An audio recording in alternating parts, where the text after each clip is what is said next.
Okay, good morning, good afternoon, wherever you are in this United States. My name is Ken Alagata, person in long-term recovery from alcohol and drugs since November 30th of 1988. I recently celebrated 27 years of continuous sobriety, and I'm really grateful to be here today with all of you. And thank you so much for taking time, especially in the middle of your day, to join us today for So You Want to Open a Recovery House. And it's really important. This is a very, very needed and wanted business, recovery housing. And we need recovery housing all over the world, but we'll stick with the United States today. In Connecticut, we have quite a few homes, privately owned recovery homes, and that's what you are. And that's what you are going to be. I think some of you on this webinar may have experience already in the recovery housing business, and some of you, this may be your first run at it. So we'll jump right in. Hopefully, we've carved out an hour and a half. Hopefully, it'll be a little less than that because we know after an hour or so, our trend of thought, especially mine, starts to drift. So I'll get right to the meat and potatoes, and thank you again for joining us. You are going to be a privately owned recovery home. That's the goal, to be a privately owned recovery home. Okay? And you're uh, in the land of perfect, your recovery house residents come from many sources: treatment providers, Department of Correction, doctors' offices, relatives, or other friends in recovery. The recovery house revenue is normally paid by the week. The rent is paid by the week, and that comes from your residents, of course. There are state to state different programs you might want to check out, like Access to Recovery and things like that for folks who do not have a job yet or any other source of income to pay your rent. So you might want to check that. But the goal is to become, again, a privately owned recovery house. Uh, I talk to a lot of owners, and of course, private pay is always best. You know, your residents are working, they pay rent on Friday or Saturday, all is well. But sometimes that's not always the case. A recovery house is not a halfway house. We know that a halfway house is a real entity through the Department of Corrections. But what we want to do now is, as you enter this world of recovery housing, or if you're in it already, you want to weave in the word recovery, recovery and wellness, but especially the word recovery. We have things like transitional living home, a men's sober home, a women's sober home, sober home, things like that. Let's get the word recovery uh, in your literature when you're building your brochure, your business card, your website. Let's get the word recovery. A recovery living home for women, a men's recovery home, so on and so forth. Weave in the word recovery, and also if you're supporting wellness, you could say our house supports recovery and wellness because we're all striving for wellness as we recover, i.e., exercise, diet changes, maybe some yoga, some meditation, things like that. Massage therapy. You could have outsiders come in the house. You could do all kinds of different things in your house as you go forward. A recovery house, usually there are no employees working for the recovery house, but we'll talk about the four levels of NAR, National Alliance for Recovery Residents. NAR is a nationwide alliance association, which we, CCAR, Connecticut Community for Addiction Recovery, we are the NAR affiliate in Connecticut. And uh, what we do is in the folks that we work with, the recovery houses that we work with mostly in the state of Connecticut are what NAR calls a level two, one or two. We deal mainly with level two in the four levels of NAR, four different levels of recovery housing. Level two, as some of you know, is a live-in manager, a person in recovery, hopefully, you know, a few years of recovery, long-term recovery, who you know, may have some experience at running and managing a recovery home. So anyway, that's what you're striving for. And hopefully, as we go on here, um, you'll get a lot from today's quick seminar, webinar. And if you have any questions at the end, we'll have questions coming in. You could type them in, and I'll answer them the best I can. It's a big commitment, as you know. Taking on and supporting real estate. And it doesn't have to be people in recovery. I've worked with a lot of people every year who are parents who have lost a loved one to an overdose of alcohol and/or drugs, and they've grieved for a couple of years. And this is an example. They want to give back, so they say, "Ken, we have property. We would like to invest in recovery housing." So we work together, and I'll show them this presentation, and I also work with local folks on a continuing basis to guide them along and hopefully hook them up with some seasoned people in the business and save them a lot of headaches on what to do next and what to invest in and what not to invest in, things like that. They're usually generous business people, and people in this business like yourself, you truly want to help people in recovery. You want to support your client, your residents' recovery the best way. So you want to have a safe home that supports recovery core values. It's affordable.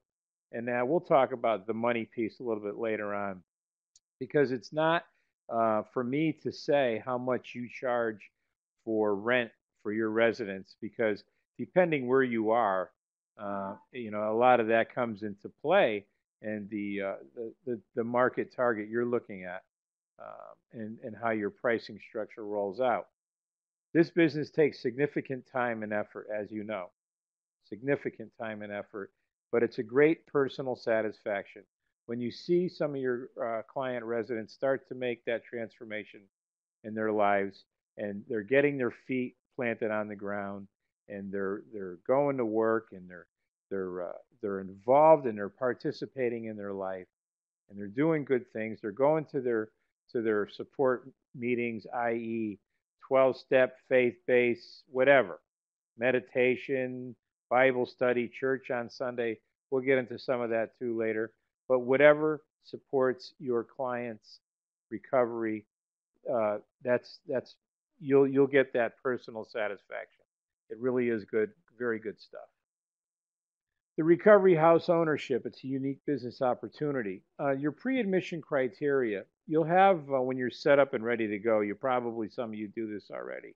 You do a telephone interview first. Someone will call you and see if there's a bed available. And if you have one, of course, you're going to interview them. But then there will be a second phase, and that would be the face-to-face interview. The telephone interview went good. Next week, we're going to have that person come in. The manager will sit down with that person. Maybe the owner of the house, if you're a new owner, you might want to sit in the first couple interviews just to see how things go and let the person know if they're accepted that you're going to do your best to support their recovery. However, you have some expectations of the person abiding by your standards and your house rules, which we'll also get into in a few minutes. The potential residents have a true desire to remain in recovery. They're like we say, we're sick and tired of being sick and tired. I want to be in a good home. They chose you. Things are working. That's great. So the pre-screening interview allows you, the homeowner, to discuss your from top down, your values and perspectives on recovery, and you set the tone for future relationships between the candidate and the homeowner. And the formal admissions process would be the agreement. You'll have an agreement for your residents that you'll go over when the time comes, and go over all the rules and whatnot. And the person signs in, and all that will be on file. And I just want to say quickly about filing. You won't need a lot of filing. Maybe one little drawer is all you'll need. because you don't have to have, as a privately owned recovery home, there won't be much filing. You're not a medical facility, so you're not documenting days and nights and all that.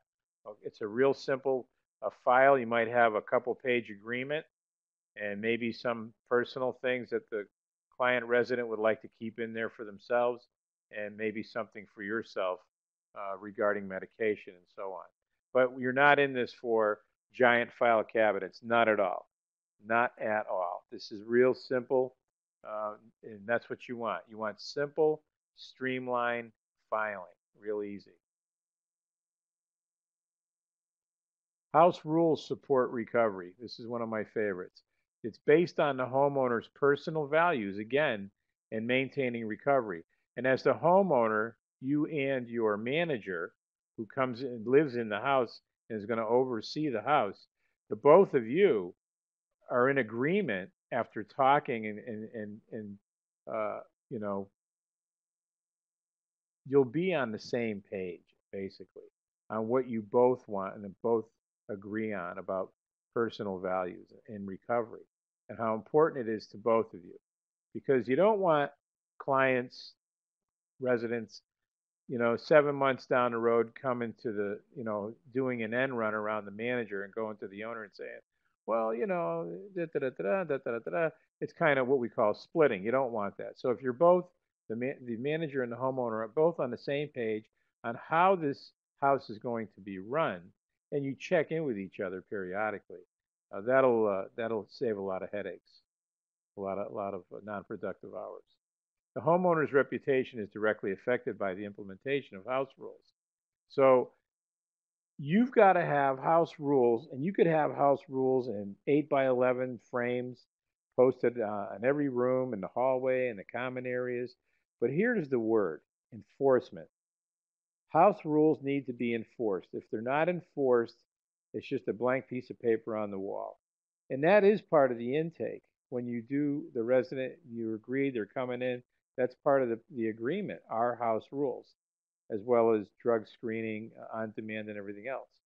But everybody has to play by the rules. And what I find in my 27 years of recovery is that most people do want and like structure. We want structure, and we actually like structure. It works for us because we don't want to run the show anymore. We'd rather live by standards and policies and rules, and it works for us in our recovery when we weave our recovery in there. The house is going to be minimum standards. Again, this is something we started as a co-founder of NAR. CCAR is a co-founder of NAR, by the way, about 15 years ago. And we created minimum standards for single dwellings, for single homes. And it's pretty simple stuff.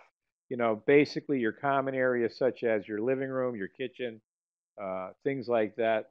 They're going to have your bathrooms. They have certain things. Let's talk about the kitchen. Minimum standards in a kitchen. You have to have adequate refrigerator. You may have two refrigerators, depending on how many people and how much storage, cool storage you need. You may have, you need a 4-slice toaster, not a toaster oven, a 4-slice toaster. You have to have an oven and stove. Simple things like that. A microwave.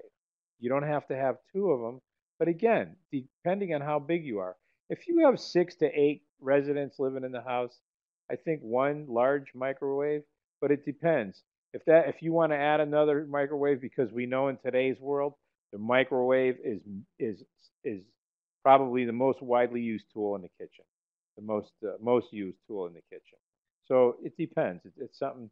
Hey, you can get microwaves today for 99 bucks. Put a second one in if you need to. The resident review and commit to rules. So when you're sitting with your resident and you're going over the agreement to live in my house, definitely spend time on the rules and let the person know that we play by the rules, and let them know that there's consequences in your agreement for not living by the rules.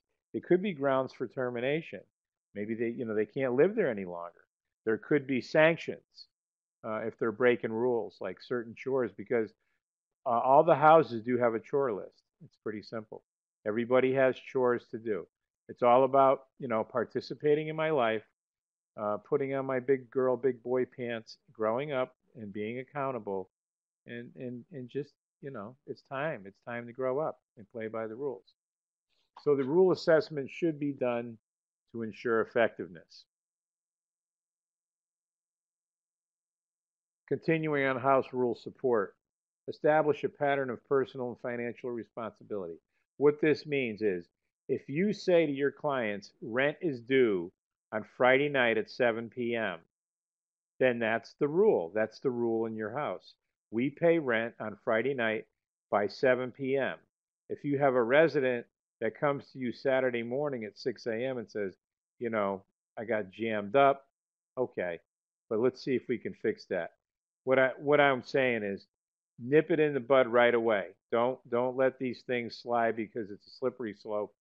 And unless you have a person that doesn't get paid until X amount day and hour. And another thing that comes to mind is you may have people on a second shift because in the land of perfect, everybody's out working all day. The house is quiet, including the manager, and everybody starts coming in between 5 and 6 p.m. Dinner, everybody shares on making dinner. They have dinner together. Some community, foster some community, having dinner, working together on dinner, and then getting ready to go to their support system meeting, 12-step, faith-based, whatever.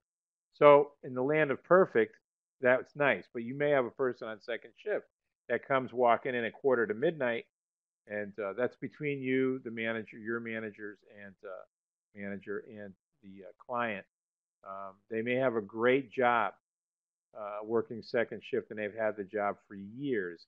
It pays well. They've got health insurance and other benefits. So that'll be a special situation where you can probably work things out. I don't want to say that we have to drug screen that person coming in at quarter to 12 every night from work, because part of this whole picture here is to learn how to live independently. So we don't want to be drug screening people at the drop of a hat. You'll know when it's time to drug screen your home. You're going to have other residents in your home. If someone's using drugs or alcohol, you're going to know right away. Your best advocates are going to be your other residents. And nobody wants to be the jailhouse rat turning in little Tommy and they think he's getting high.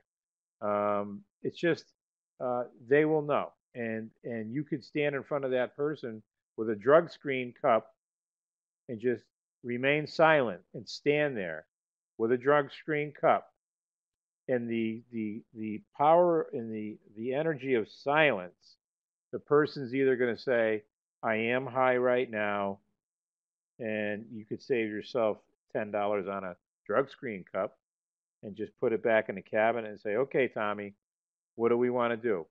If you're getting high, you know what the deal is here. We either get you to treatment, and if he says, I'll go to treatment, fine. And what do you do in that case? Do you hold his bed? No. If he's going to be gone for 21 to 28-day program, you can't hold his bed. What I've witnessed some homes do is they say, look, after 30 days, you get your stuff together. You can come back, give us a call, see if there's a bed open.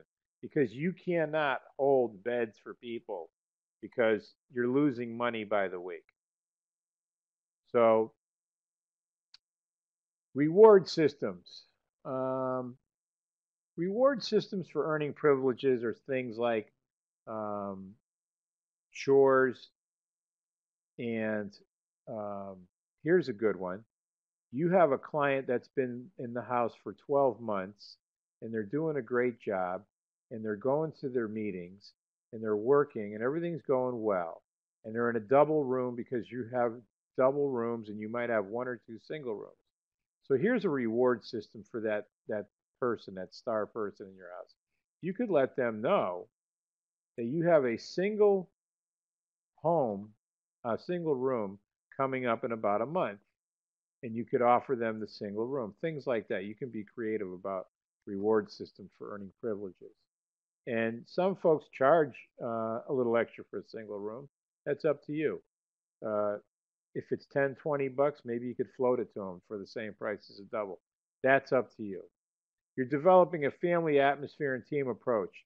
And a lot of that is good because, for instance, I was talking about having a meal together, have holiday meals together. We can all go out as a home and with the manager who has a little bit of money from the owner to say, look, it's Thanksgiving, it's Christmas, it's this holiday, that holiday, it's summertime, we're going to do 4th of July. We could cook and together we could barbecue together. Everybody has a job. Tony's making a potato salad. Mary's, well, they wouldn't be in the same house. It's male for male, female for female. But you know what I mean. You get, if it's a woman's house, the ladies are working together. The men's house, the men are working together. You're creating community. You're fostering community, working together, getting along, and working together, and breaking all that isolation stuff. Um, so you're developing a family atmosphere and a team approach. And the end result will be great. And the bottom line in any recovery home is number one is safety. Protect safety of your residents. That's number one. Let's go to the next slide. So your house rule minimums on the left. Regular attendance at 12-step meetings, faith-based meetings, or other recovery programs. To have a sponsor with a designated time frame, weekly rent payments, like we talked about, full-time employment, hopefully everybody. They might have to start 30, 35 hours a week. Some full-time jobs today are 35 hours. Sharing of yard and house chores. Attendance at regularly scheduled house meetings. A lot of the house meetings, what we see, are held on Sunday night before meeting time. So for instance, if meetings are between 7 and 8 p.m., your 12-step or faith-based or whatever, they'll have a meeting like 5 or 6 o'clock, maybe with dinner, maybe you have dinner and then the house meeting, and give the manager and the residents a chance to sit down and say, okay, the manager usually makes a simple agenda, and the residents have a chance earlier in the week to put things on that agenda. Like some of these folks in the houses have a big whiteboard in the hallway by the kitchen where a lot of the communications will happen on the whiteboard and everybody could see what's going on. A place where you can put emergency phone numbers, so on and so forth. But it's a good communication tool piece to have a big whiteboard in the hallway. And I could put things, if I want to talk about toothpaste all over the sink, I can, put that on the agenda. If you have people with cars that are parking in your driveway, sometimes we get a little bit sensitive with because we park in the same spot. And tonight somebody parked in my spot, and there was a little disagreement. Things like that. Give everybody a chance to talk about, reason things out, talk about it, work it out, whatever. Curfew limitations on overnights or visits. You won't want people staying overnight in your house unless you're your resident, period.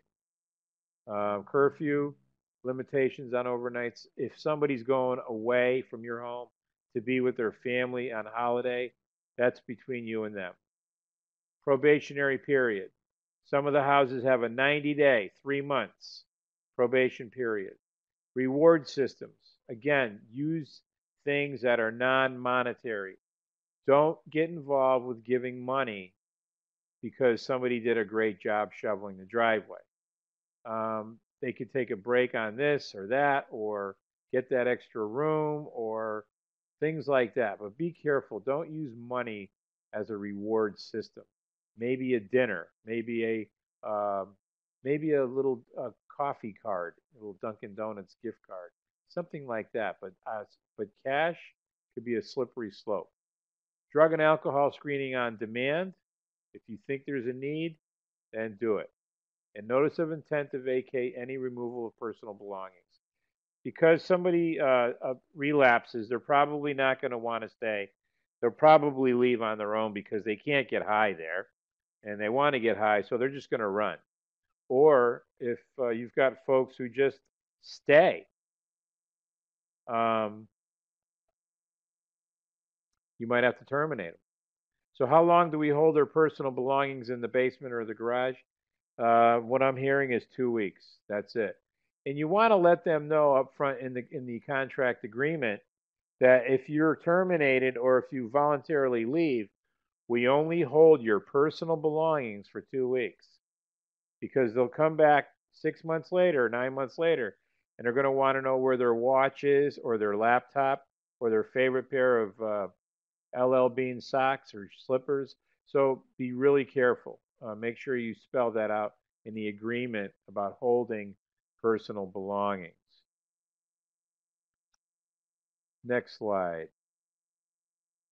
So we're preparing for the business side now. We have the admissions form, the agreement, and on that form, on your admissions form, you want to get an emergency contact information from every resident in case something happens. You'll be able to contact that emergency contact person on there. You want to drill down on those house rules and how they're going to be enforced. The contract agreement overall, the do's and the don'ts, and if you drink and drug here, it's grounds for termination, rent payment rules, amenities. You'll have a grievance policy and a discharge policy. Now, the grievance policy, that's the house manager. A lot of these, I would call them normal grievances. It's kind of a normal pattern. Usually stops at the level of the house manager. The owner of the house is not going to get involved in a lot of grievance policy. You could usually work it out at the manager's level. The manager can work it out. If there's two residents having a disagreement, do a little conflict resolution, let them talk it out, and just resolve it. And your discharge policy for anybody who's using alcohol and or drugs, or some folks have a sober deposit. So let's use $400 as an example. So I come into your house and I agree, and we both agree that I'm going to live there. I put up the upfront cost of $400, and the stipulation is if I leave after 3 months, you could have a probation period of 3 months, a sober deposit. You could have the sober deposit of $400. If I leave on good terms with notice, I can get the monies back, the $400 back. But make sure you spell that out because if there's any other way of launching off other than being great, then they lose the money. They lose the money. Okay. Next slide. Preparing for business.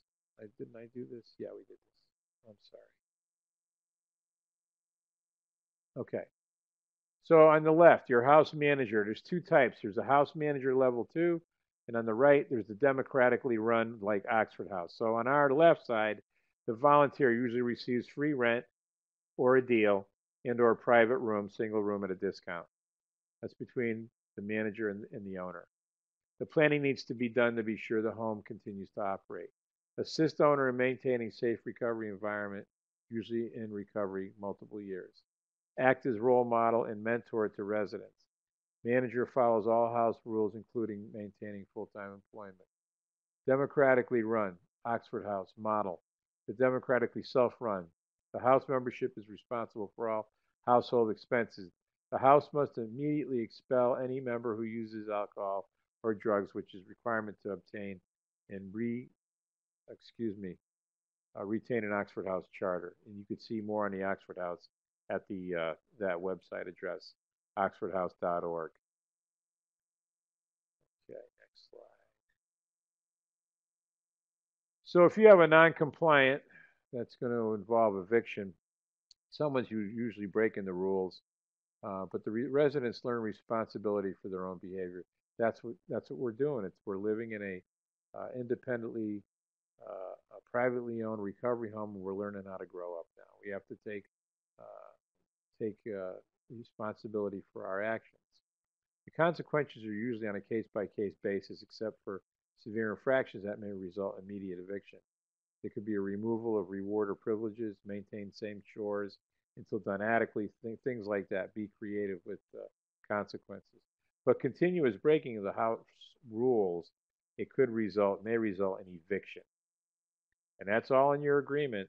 So you can go pull the agreement out of the little file cabinet and say, okay, Ken, you signed this.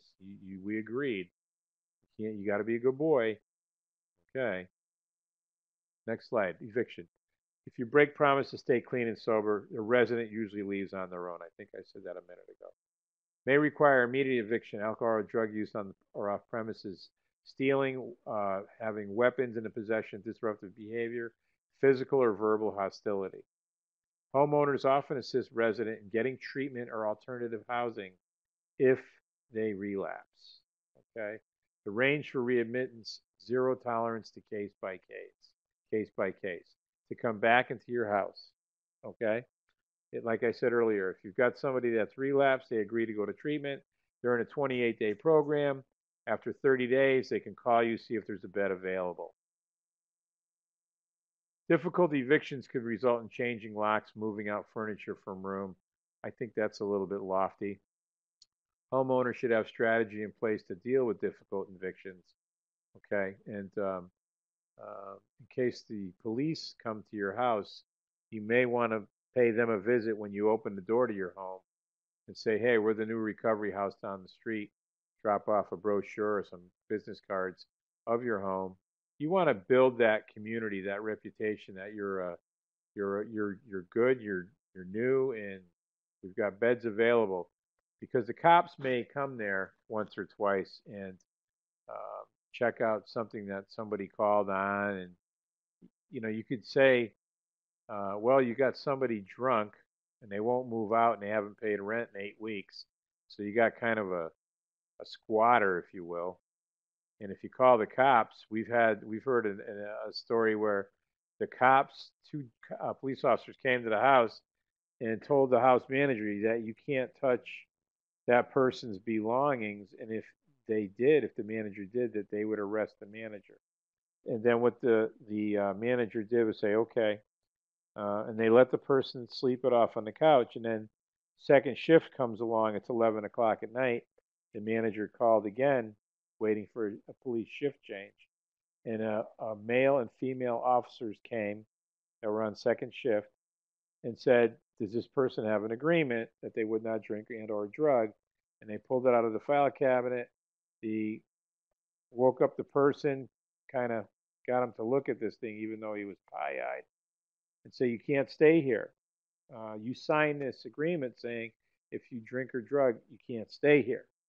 So I don't think you'll run into that a lot, difficult evictions like that, but you might want to know what you're going to do if you have that happen to you. So you're building your house, just like they say in retail, location, location, location. Location near recovery support services, parole, relapse prevention program, social services. You want proximity to 12-step faith-based and other programs, employment opportunities, on or near a couple of bus routes, adequate parking for registered and insured vehicles. That must be, if they're residents of your house, their vehicles, if they own them, have to be registered and insured, because you don't want to get a visit from some town hall official saying, hey, that car doesn't have a plate on it. What's the story? Just keep that in mind. Okay. So you want to have your house in a busy area. You can't really put it out like a retirement log cabin on top of a mountain where there's nothing around. It's got to be a little bit different. There's got to be a lot of action and a lot of stuff going on.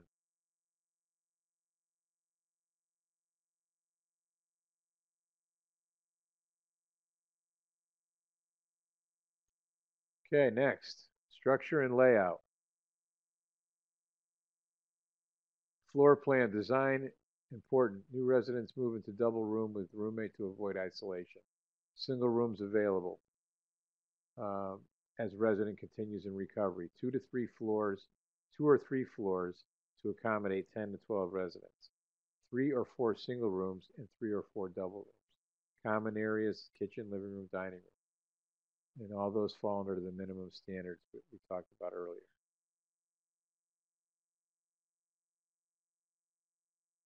Condition of home. Renovation dollars will not be available to furnish facility. Many homeowners do renovations themselves.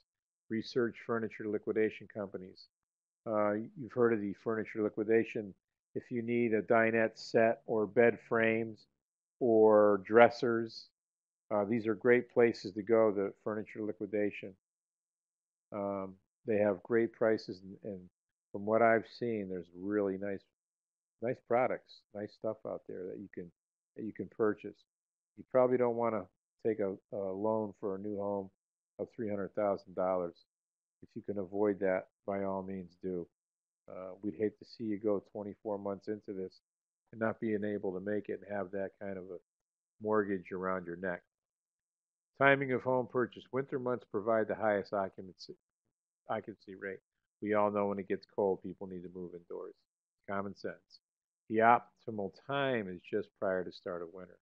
Allow time to prepare a home for residency. You'll need some friends that are carpenters, electricians, throwing paint on the wall, things like that. So you marketing, you want to tell everybody what you're doing. You know, make an inexpensive brochure. You can do it yourself in color. Get business cards. You want to develop community contacts. Go knock on doors at your local treatment providers, your local doctor's offices, behavioral health, psychiatrists, all that kind of stuff. State agencies, anything that deals with people with behavioral health, incarcerated or homeless, shelters. Word of mouth is the best. A lot of your residents at the meetings that they attend, they will they're fine to tell somebody who may be looking for a home in the meeting that, hey, at break time they could tell them, hey, we have a couple of beds. You know, call our manager. Here's his number. Here's her number. So on. And you could. We used to have this thing called findrecoveryhousing.com, but I need to adjust this slide because it's coming down March 31st. It's no longer going to be available. It'll only be available in Connecticut. And the reason why is because NAR is growing, National Alliance for Recovery Residents. I believe right now there's 20 or 21 states that are affiliated with NAR, and they will have a shot at their own recovery housing site directory. So we no longer need a nationwide site. And create your own website if you know how to do that for your business. If you have a webmaster friend, or if you can do that yourself, where you don't want to spend $3,000 to $5,000 on that. We see a lot of these recovery homes have their own website, and it's they get a little virtual tour, and they have the applications on their website online, and a lot of good stuff. The federal regs we deal with are Americans with Disabilities Act, known as ADA, and the Fair Housing Amendment, Fair Housing Agreement. These are two folks in your corner. So, in avoiding discrimination issues, that second bullet, whatever you're asking one client in your interview and paperwork, make sure it's the same across the board for everybody. You got to duplicate efforts.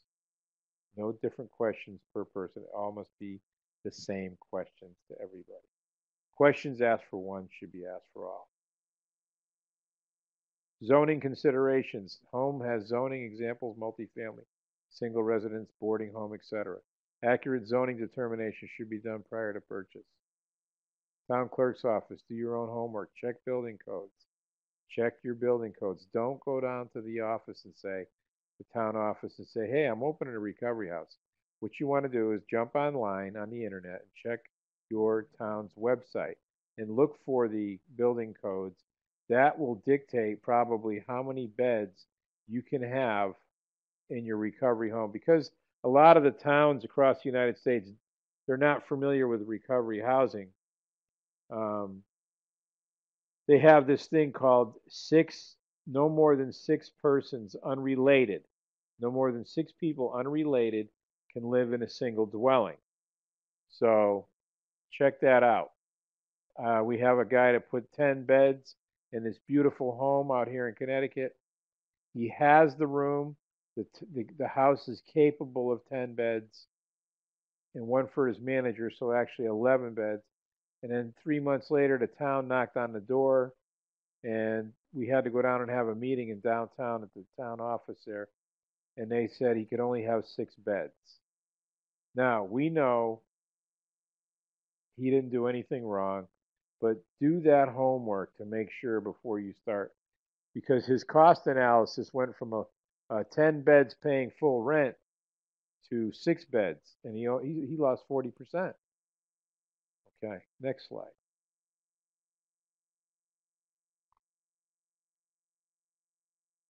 Check town ordinances codes before you purchase. You cannot avoid these. Does home currently meet specs? Make sure you have all your fire code. You could just, when you comply with fire codes, pretty simple. Smoke alarms and things like that. Pretty simple stuff. Just follow the rules. Health and safety, housing code specs, parking regs, and other rules that may limit ability. Next slide. So when you're signing up, you probably want to do the second bullet here, which is called limited liability. Okay, you're not a sole proprietorship. You don't want this business to be tied with your private home in case something happens. You don't want to lose everything in your life. So be a limited LLC. That's how you want to sign up. But check with that too around recovery housing. You're not a corporation. You could go nonprofit, but when you're nonprofit, you will have audits and you will be responsible for uh, everything, every pencil and eraser, so to speak, that you have needs to be accounted for. So most folks go with number two, limited liability, when they enter the business. That's how they register. You might have a CPA, an accountant, or a lawyer to look things over for you, and ask other homeowners too, for some advice. Jump on NAR's call. It's called the First Friday Call. You can go on NAR, N-A-R-R online.org. Again, NARR online, all one word, naronline.org. First Friday, which tomorrow would be the first Friday, because last week was a holiday. I think they'll do their first call tomorrow, First Friday call every month. And there's a lot of folks on this call nationwide who are brand new in the business, who have a lot of questions, for beginners. Great resource, good bunch of people. Fine recovery housing is going away, so there's no need for that slide. And I think we're pretty much wrapping it up here. And if you have any questions, now's the time. Any questions? There are no silly questions. Any questions at all, please type them in. I'm standing by. Go ahead.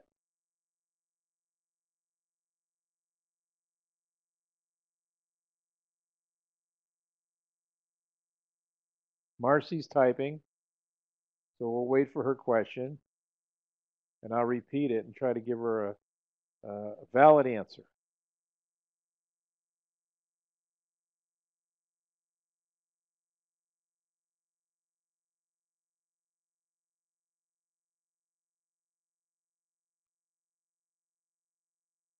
That's a good question. Marcy writes, are there grants available to help with opening a recovery home? We get this question. This is a good question, Marcy. We get this question often. There are no grants. The only thing I've seen after scrubbing the internet is Department of Corrections, state by state, may have something that they would work with you on something like that. But you would be in the world of DOC, Department of Corrections, and of course all your clients would be male or female, would be uh, all Department of Corrections, which is a good thing. But I did see something last year that was the only game in town because there is no, um, that we know of, grants available to help with opening a recovery house. That's probably not the answer you wanted, but honestly, it is a good question. We get it all the time. So thank you for asking that.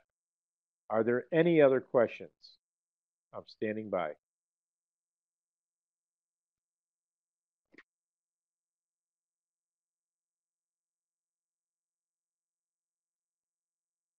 Marcy is typing. We'll give her a minute.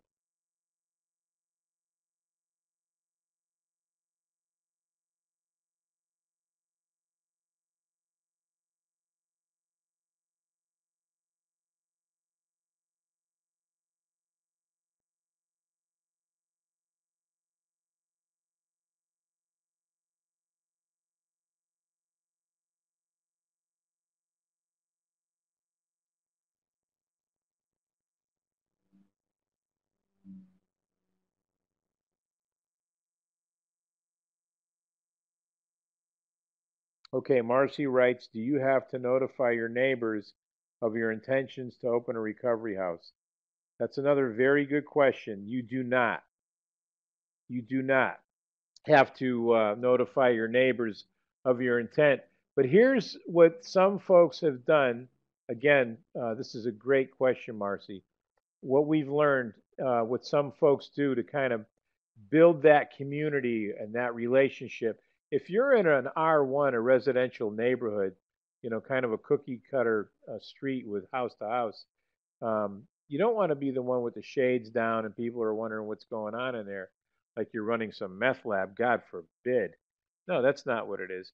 We've had folks go out in winter and summer. Here's a great idea. Some ladies did.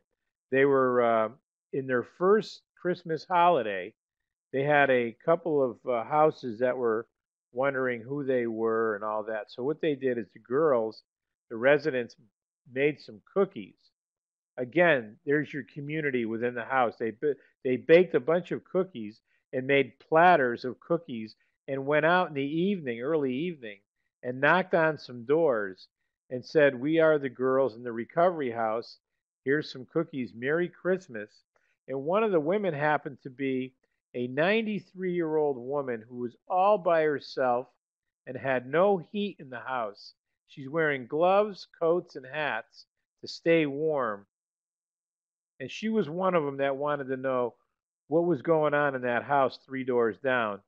And when the girls gave her the cookies and told her Merry Christmas and sang her a song, a Christmas carol, this is news we got later, she jumped on the phone and told all her senior friends what a nice thing these recovery girls did for her.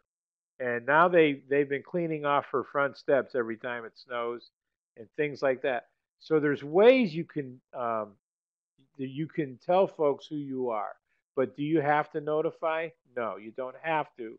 You don't have to do that. Recovery housing has rights.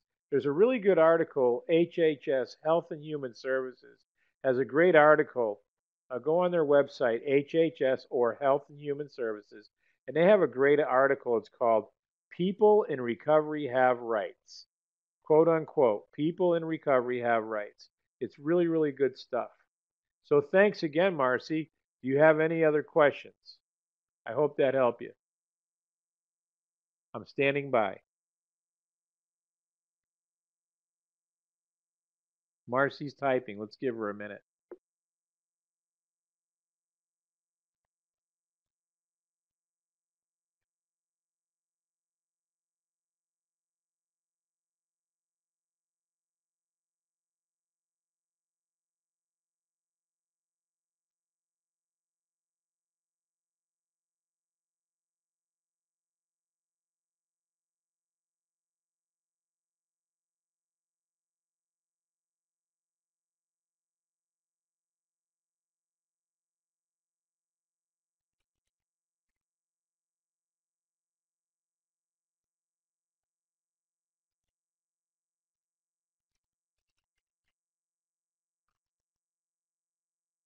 Is there a guide for how many residents can be in a room? Yes.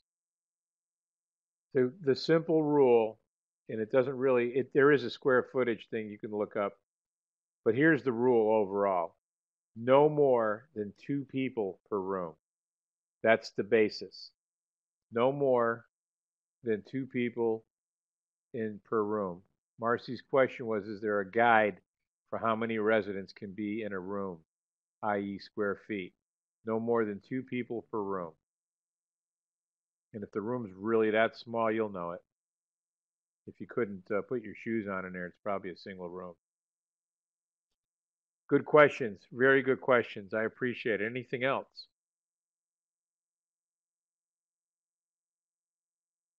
You can check on NAR Online, NARR online.org. All one word, lowercase, NARR online.org. And you could look at the standards, the minimum standards, which most of the country's doing. And that's what we came up with back in 2004, was no more than 2 people, because we know what's going to happen. We had guys putting six men in one room, and it was bad. It was very bad, and they're no longer in business. It's hard because you don't want the preface to go into this to be about money. Although you do have bills to pay, you will have bills to pay. But I tell folks if they're doing this for money, it won't work. If you're doing it for the love of recovery and helping people, it'll work. I think Marcy was typing again. Let's give her a minute.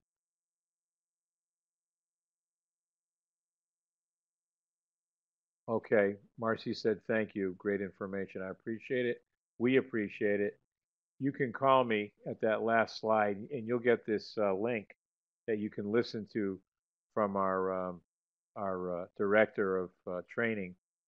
Uh, they will put out a link where you can listen to this again.